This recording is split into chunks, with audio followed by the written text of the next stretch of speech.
All right, here we are, questions 10 and 11. Question 10, we have another infographic. This time it's showing us the number of babies named Alexa in the United States um, in the years from 2015 through 2022. Now, guys, this is just going to be funny because I actually have one of these devices and she's looking at me right now because I just said her name. So if we get all sorts of weird messages on this one, well, I guess let's find out. She might start talking to us. Okay, so here's what's funny. I mean, you'll notice that the number of babies being named this particular name has been dropping, probably because you can't yell across the house and call for your daughter when in fact your, little robot sitting in the corner of your kitchen is going to answer instead. So I find this pretty funny, especially since my little robot is staring at me right now, giving me the evil eye, wondering why I just said her name. So, what do we need? Part A says, find the average annual decay factor. Okay, change factor, decay factor for this name. Okay, so the average annual decay factor. Now, there's certainly a couple of different ways we can go about this, but I think the most reliable one and the most prevalent one that you're going to see us wanting you to use is when you have an entire data set like this, it's kind of like average rate of change. You just want to go from the beginning to the ending. Only this time, we're not going to find the linear rate of change from start to finish. We're going to find the exponential rate, also known as the, well, not also known as, but closely related to the change factor. We will do the rate in just a minute. That's for maybe part B. But regardless, the change factor between point A and point B is essentially the multiplier that links them. So how do you figure out the multiplier? Well, you use the good old divide backwards trick. So what do we know? We know that in the end, 574 babies were being named this, compared to, multiplicatively compared to, how many were being named this, quote unquote, in the beginning in 2015? 6,053. 6,053. Now, if I divide those right now, I'd be finding the multiplier, aka the change factor, for the entire 7-year time span. This would be the 7-year change factor. What I have on my screen right now is the 7-year change factor. But it doesn't ask me for the 7-year change factor. It asks me for the annual change factor. So we need to undo those 7 years, exponentially undo, of course, by using a 1/7 power. So that's how we take this change factor and convert it straight into an annual decay factor. So 574 and 6,053. 574 and 6,053. Okay, so again, what's on my screen right now would be the 7-year factor, but I don't want the 7-year factor, so raise it to the 1/7, and this is the annual decay factor. So let's round it to, how about 714? So 0.714. 0.714. That is the annual decay factor. Now notice that it is less than 1, which makes sense, right? Because any change factor less than 1 does communicate a decay, whereas any change factor above 1 certainly would indicate a growth. So this makes sense so far. All right, so then part B, using that annual factor, find the 5-year change factor and the 5-year decay rate. Okay, so since we have the 1-year factor in our hands, in order to find the 5-year change factor, all you need to do is let that annual change factor of 0.714, just let it run its course for 5 years. Multiplicatively, of course, because that's what change factors do. Next year, 0.714 times as many babies. The year after that, 0.714 times as many babies. 5 iterations in a row, aka exponent of 5. So this calculation will give us the 5-year factor. So this calculation essentially to the power of 5. So let's do this 2 different ways just to kind of show off. So 714 to the power of 5. Or if I come back here to my original problem, I could also just change the numerator. Can I get up there? Hello? Tap? No? All right, I might have to do it. Oh, there we go. Ooh, 5/7. Yeah, look at that. So the other way, of course, if it's a 7-year time span and you want the 5-unit factor, then you want 5/7 iterations of that factor. So just kind of cool reminding you of the options here. But if you already have the 1 unit change factor in your hand, then you can simply take that 1 unit factor and raise it to the power of 5 to see what it would amount to after 5 iterations. So let's round this to, how about 186? So the 5 unit change factor is 0.186. This is the 5-year change factor. Okay, that's the 5-year change factor. But the 5-year decay rate, okay, so remember in this unit, the rates are always percentages. So what does 0.186 mean in terms of a percentage? So if you recall, your change factor is always related to the whole 100%, and the rate is then, well, hiding within there. So now this change factor is obviously less than 1, and the question becomes, okay, well, how much less than 1? Right? So if you subtract that, you can find out how much less than 1. Clearly, it's not 100%. A large chunk has been subtracted. Okay, well, how much has been subtracted? So if you do that math, you'll technically get a negative result. But again, that makes sense. You get -0.814, -0.814 as your percent rate in its decimal form. So percent rate in its, well, percentage form times by 100, also known as moving the decimal, 2 times. This thing dropped 81.4% in 5 years. Yes, it dropped that much. So it makes perfect sense that your rate comes out negative after you subtract 1. Again, you're finding the difference from the quote unquote whole, WHOLE, the whole. That's what the 1 represents. Okay, so we have our 5-year change factor and we have our 5-year percent rate. Part C, solve for the half-life. Okay, so for the half-life of babies named Alexa, again, a couple ways to do it, but I'm going to go back and use my 1 unit change factor just because I have it. So if I use my 1 unit change factor, the question becomes, how many years does it take? I don't know, for that to amount to a half. All right, and again, I don't know how to solve this algebraically yet, so we're just going to hop into Desmos and we are going to do an intersect on this. So if we hop into Desmos, we have our 0.714 is our exponential change factor, 1 unit change factor to the power of x. So that gives you a feel for the decaying nature of this name. You could, of course, do y equals, make it like a full function, if you will.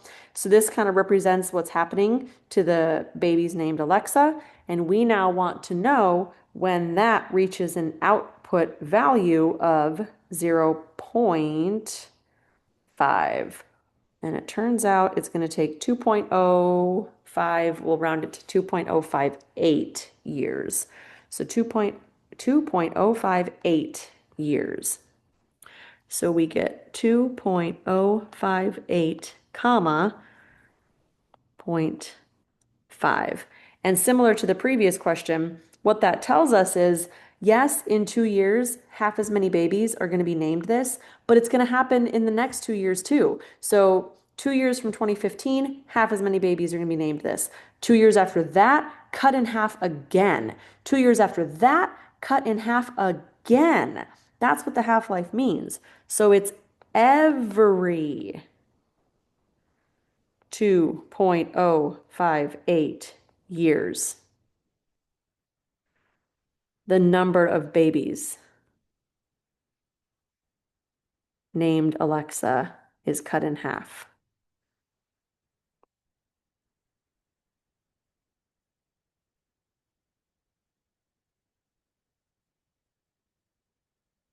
Okay. And then part D says regression. We're actually not going to do regression anymore on this. So instead, we are just going to build a function using 2015 as our initial value. So if we use that as our starting value, we had 6,053 babies. So if we say that, how about babies named as a function of time in years since 2015. And we can use that initial value, the 6,053 initial amount of babies in 2015, times the annual decay factor of 0.714, and this will happen exponentially over time. So B is number of babies named Alexa. You guys, I'm so surprised my device hasn't started talking to us yet. And then lowercase t is the years since 2015. Okay, so we won't do the regression here, but we can still build an exponential model using the data provided. Okay, and then part E, using our model, solve for when only 100 people will be named this. Okay, so again, 100 people, that's going to be the output of this function. Those are the babies. That's the output value. So what we're being asked is to find when is the output value of this function equal to 100. Well, same story as before. We are not solving this algebraically yet, keyword yet, but we can use Desmos intersect to figure this out. So what do we got? We've got the introduction of our initial value, so 6,053. There we go. So I introduced the initial value to my function. And then 6,000 is way up here. There we go. Better. Okay. Let's fix that window a bit. Okay, there we go. So there's all the babies. And then we want to know when it reaches an output value of 100. So y equals output value of 100. Turns out, oh, where is, oh, there it is. Right there. Okay, so in about 12 years, so check that out. 6,000 initial amount, it'll be 100, only 100 babies left. 12 years after whatever that reference value was. We'll go back and confirm that. So let's go 12.18 as our intersecting value, 12.18, comma, 100. So what does this tell us? It tells us that 12.18 years after 2015. Okay, so that would be also known as what? Roughly 2027. 100 babies will be named, you know what? Okay, good. All right, one more for this page, number 11. So according to uspharmacist.com, the half-life for Tylenol for people with a healthy liver is about 2.5 hours. So what is the hourly decay factor and the hourly decay rate for Tylenol? Okay, so hopefully you've seen in our lessons and materials provided that kind of the overall skeleton for half-lives and double times, quite frankly, but this one's a half-life, obviously. So you've got your half-life, and that is always equal to some change factor being raised to some unit of time. Now, of course, if it's just an annual, or in this case, hourly, or per 1 unit change factor, then your exponent is just t. If it was a 3 unit change factor, you would need t over 3 in your power. But overall, if you break it down to a per 1 basis, this is the skeleton for all half-lives, literally all of them. And so what you want to do is you want to digest, okay, what is being given to me? Well, first of all, they told me it's a half-life, so I already know it's 0.5. And then they also told me that it's every 2.5 hours. That, ladies and gents, is a unit of time. What I don't know in this problem is what the actual change factor is. But you do know that it's a half-life, so 0.5, and you do know that it takes 2.5 hours. So what we have is 0.5 equals, just admit to yourself you don't know the change factor, but you do know that it's every 2.5 hours. So this is how you would set up the skeleton. Well, how do you solve for the change factor? You just have to undo the exponent of 2.5. So the reciprocal exponent will accomplish this, also known as a 2.5th root, but I don't want to have to go find a 2.5th root in Desmos right now. So I can just take my 0.5 and raise it to the reciprocal power 1 over 2.5, and that will tell me the change factor itself. So 0.5 raised to the reciprocal power. So we got 0.5 raised to the reciprocal power, and there she is. So the hourly change factor is 0.75. Let's round it to 758. 0.758. So the change factor is 0.758. That right there is the hourly or 1 unit change factor for Tylenol. Okay, but then what's the decay rate? So again, keeping your vocab in mind, right? This is your multiplier. The change factor is your multiplier. However much Tylenol you took in the morning, an hour later, there's 0.758 times as much. The next hour, 0.758 times as much. The next hour, etc., times by this. But what does that mean for the decay rate? And in this unit, the rate is always that hidden percentage. So here we go again. How does 0.758 relate to the whole original amount? That 1 plus R, that 1 representing the whole 100%. Well, obviously 0.758 is less than 1. Yeah, because it's decaying. So the question becomes, how much less than 1? Well, subtract it and find out. I'm sure I could do this in my head, but just to be sure, -1, there we go. Notice it's negative, 242. Yes, it's negative, 242. Yes, because your body is metabolizing the Tylenol. So every hour, it's going to decrease by 24.2% as your body metabolizes it. So that is the hourly decay rate. This is the change factor. Change factor. This is the decay rate. Okay, last but not least, how many hours does it take until 20% of the medicine remains in your body? Okay, so this is kind of like a half-life, but it's sneaky because I don't want to know when it reaches 50%. I want to know when it reaches 20%. But the setup is still the same. It's pretty much still this skeleton. We're just going to flex this skeleton a little bit more creatively. Since it says 20%, I actually am not aiming for a goal of 0.5. I'm aiming for a goal of 0.2 because that would be 20% of the medicine left. And on this case, how long does it take? How many hours? I do not know. I do not know how long it takes. I do not know T.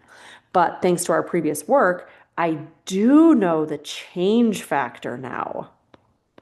I do know the change factor. I do not know how long it takes. So this is how we're going to set this puppy up in Desmos, where we have our exponential decaying function and our desired value, output value of 0.2. So here we go. We had 0.7, what was it up here? 758. So 0.758 to the power of, I don't know, why extra parenthesis? Don't know why there's extra parenthesis. There we go. That'll do. Okay, so we have our decaying function, represents just kind of like the Tylenol in my body. And then desired output value of 20% left, so 0.2. Okay, how long does that take? Oh, there it is. 5.8. Let's round it to 5.81. So 5.81. Oops, wrong pen. 5.81 comma 0.20 is my intersecting point. So in 5.81 hours, 20% of medicine is left. And again, kind of cool how you do not need to know how much Tylenol I took. You do not need the initial value to figure this out because when that medicine reaches 20% is not driven by how much I took, it's driven by the change factor. And so kind of neat how the skeleton for these, again, does not rely on knowing the initial value. So, okay, there she is. Hopefully it was helpful. You know where to find us. Thank you.